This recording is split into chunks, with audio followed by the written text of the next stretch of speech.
Selamat datang ke channel Connect Politik. Kembali lagi anda ke channel ini, jangan lupa tekan butang like, komen, subscribe dan share. Terima kasih. Semakan Najib diputuskan akhir bulan depan. Putrajaya, permohonan Datuk Seri Najib Razak untuk mendapatkan kebenaran bagi menyemak keputusan Mahkamah Persekutuan yang menolak rayuan akhir kes penyelewengan dana RM42 juta milik SRC International Sdn Bhd akan diputuskan sebelum akhir bulan depan. Panel 5 Hakim Mahkamah Persekutuan dipengerusikan Hakim Besar Sabah dan Sarawak, Datuk Abdul Rahman Sebli, membuat keputusan itu selepas selesai mendengar hujahan Peguam Tan Sri Muhammad Shafie Abdullah yang mewakili bekas Perdana Menteri selaku pemohon. Abdul Rahman berkata panel tidak berada dalam kedudukan untuk membuat keputusan hari ini. Katanya semua pihak akan dimaklumkan mengenai tarikh keputusan selewat-lewatnya sebelum 31 Mac ini. Turut bersidang dalam panel itu ialah 3 Hakim Mahkamah Persekutuan, Datuk Vernon Ong Kiat, Datuk Rodzaria Bujang, Datuk Nordin Hassan dan Hakim Mahkamah Rayuan, Datuk Abu Bakar Jais yang mula mendengar permohonan kebenaran bagi semakan sejak 19 Januari lalu.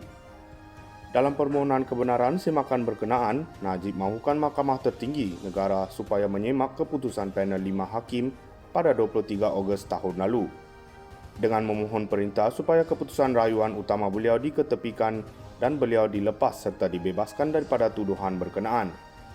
Secara alternatif, bekas ahli Parlimen Pekan itu memohon rayuan berkenaan didengar quorum Mahkamah Persekutuan lain yang mengandungi tidak kurang daripada 7 Hakim Mahkamah Persekutuan atau yang difikirkan wajar oleh Mahkamah.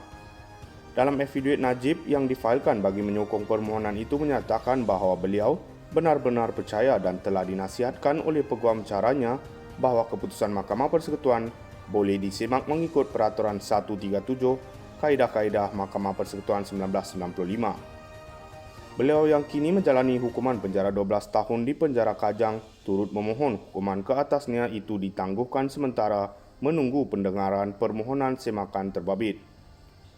Pada 22 Julai 2020, Hakim Mahkamah Tinggi Kuala Lumpur ketika itu, Datuk Muhammad Nazlan Muhammad Ghazali mendapati Najib bersalah terhadap 7 tuduhan pecah amanah, menyalahgunakan kedudukan dan pengubahan wang haram dana SRC dan dijatuhkan hukuman penjara 12 tahun serta dikenakan denda berjumlah RM210 juta.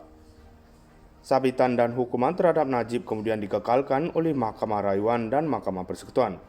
Sementara itu, Muhammad Shafie dalam hujahannya balas berkata suami Ketua Hakim Negara Tun Tengku Maimun Tuan Mat, Datuk Zamani Ibrahim menyatakan kebencian secara terbuka terhadap Najib melalui hantaran Facebook 4 tahun lalu.